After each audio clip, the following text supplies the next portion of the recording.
This is Boxing Tickets NI. We're here at MHD Promotions Gym and delighted to be joined with the Murph, Colm Murphy. Been a while, obviously, a busy start to the year for you. Obviously, that you were last out in Galway in March, and here we are now, 28th of June. You're back for your third fight of the year. What a start to 2024 you're having. Yeah, it's been a really good start to 2024. So my first fight was scheduled 10 rounder and got the stoppage, and then I had a good 8-round war with Tumpala a few weeks after.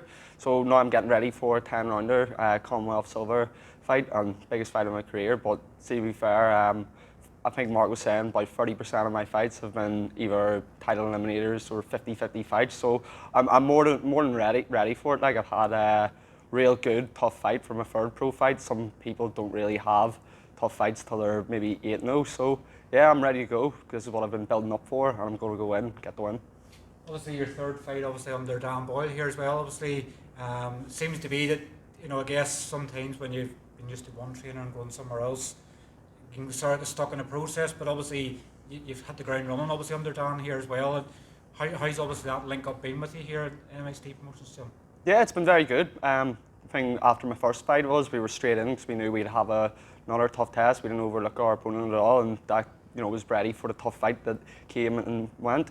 So we've really been training since. I haven't really stopped, and I was sparring even with world champ Anto cacace I think about 5 weeks ago. So I've kept busy, I've kept sparring, and I feel like I'm going to be in the shape of my life come I think 5 weeks time. Does it help you, obviously on Anto, does it sort of help you in some respects now to know that, you've had really, you sparred Anto a good few times, like for you now to say, I've been sparring a world champion, like what sort of pride does that give you, the fact that, getting rounds him with a world champion? Yeah, well, you can really get that experience elsewhere. So even last year when Anto was fighting to defend his IBO title, like that was world-class preparation for my Irish title fight against the super featherweight Irish champ, I think, previously. So it's been really good to be part of that camp and part of the process. And hopefully, when he gets to defend his title, he can call me in for some rounds too, because I'll be ready for it. It's obviously massive for Irish boxing. Obviously, our first world champion in 5 years, and as you know as well as I do, Anto's probably one of the most soundest guys you'll meet. Like, does that sort of, when you sort of look to the future for yourself now, does that sort of give you motivation and inspiration to obviously achieve your own goals when you're seeing someone that's had so much bad luck in the sport?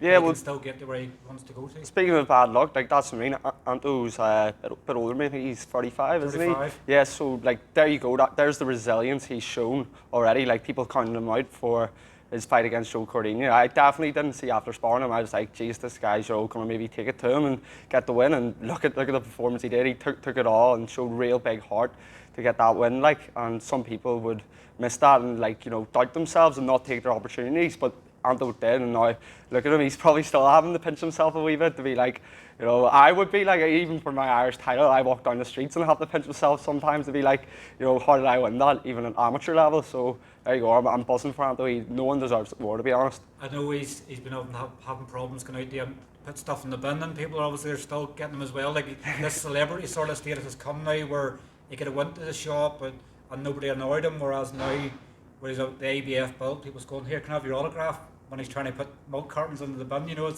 guess it's these things you have to be prepared for in boxing, isn't it? Well, that's the thing. Even before Anto won the IBO title, like, I was really buzzing to get to meet him and get some, rounds in with him, because everyone had been talking about how, how good he is, and like, he does have the capacity to be world champion. It's just, it's about getting the run of luck in boxing, and be, obviously you have to be resilient and keep, fighting away to get those. And there you go. He just went and showed it, like.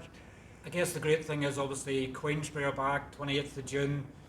They already have Anto in their stable. Obviously Conor obviously is in the stable there as well. But their first show back, and it's obviously is in Belfast as well. Like, what an opportunity you have on the show. Yeah, and I think it is a really good card, packed full of talent. So very grateful to have been given the opportunity by Mark to get on it. And that's what I mean. What a fight we have for it. It's going to be a 50-50 battle, like, and obviously that's a bit of a tough test, but I think the tougher the test, the more I step up and the better I perform, and I think that will be a really good attribute for this fight. That will push me through, and I really see myself coming on strong too in the later fight, and I'm just going to keep coming forward. And like, this is your third title I believe obviously you've the Celtic, Irish, and obviously Commonwealth silver. Now this will be your third title in 12 fights. Yeah, and three years as well. So like that'd be a really good way to go into the summer, pretty much. Yeah, and I would then be mandatory for a Commonwealth belt. So that's what I mean. You know, for someone who, you know, was gonna quit boxing after they were finished at uni, like it's been a bit of a dream come true, to be honest. Even everything already, I'm just soaking it all in and being grateful for it. Is it, when you're seeing that sense of accomplishment now, where obviously you're achieving things, and you've already said to me in interviews before that you've probably achieved more than you probably expected, like is it bonus sort of territory for you? Is it like a wee bit like Paddy was, where Paddy wanted to become like an Irish champion, you know, and everything else afterwards a bonus? Do you sort of see that for yourself? It's sort of, I've already achieved what I thought I was going to achieve. I'm actually in bonus territory already.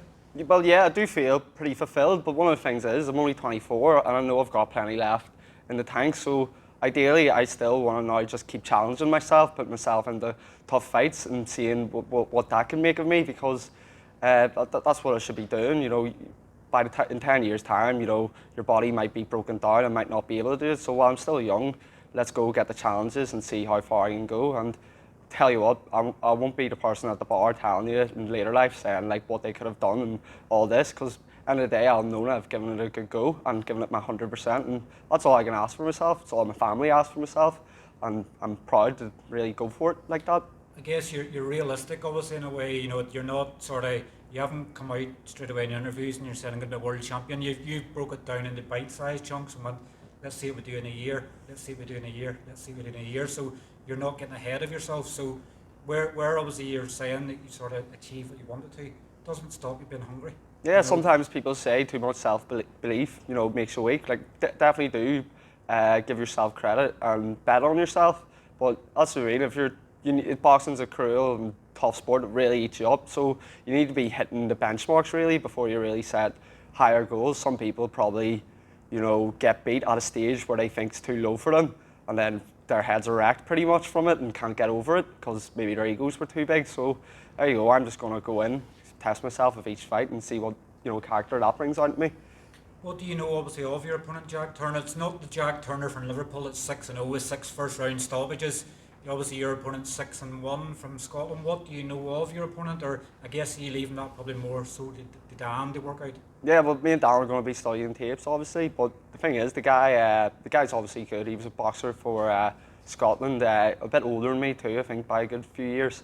So that's what I mean. He's probably been boxing a bit longer than me, and you know, he will definitely come and give it a good go. And I'm not counting him out at all, but I really do feel like, you know, the way I'm growing and how I'm going to be peaking towards the fight, I just don't think he'll be able to handle it. Like, and I'm expecting a good, comfortable win. I'll be in the best shape of my life with Dan here, so I'm looking forward to it and roll on. Back in the SSE as well, obviously, where you won your Celtic title with Farrell. Are you sort of still, you know, with this announcement, you still having to pinch yourself that obviously a Hall of Fame promoter is going to be there, Queensberry Promotions, Frampton commenting on your fight? Like, are you sort of having to pinch yourself, or I guess this is the hard work you've done that's got you these opportunities now? No, I don't have to pinch myself. At the end of the day, it's a 50-50 fight. This is what these fights are meant to be. And that's what I mean. I'm fully focused on the fight at hand. I don't really care who's there. It's just going to be me and my opponent looking at each other across the ring, and that's all that matters. Definitely. Well, look, we'll let you go and enjoy obviously the rest of the day. The sun's shining, makes it easier for training, but thanks very much for your time, and I'm sure we'll catch up with you on Fight Week. Yeah, thank you very much.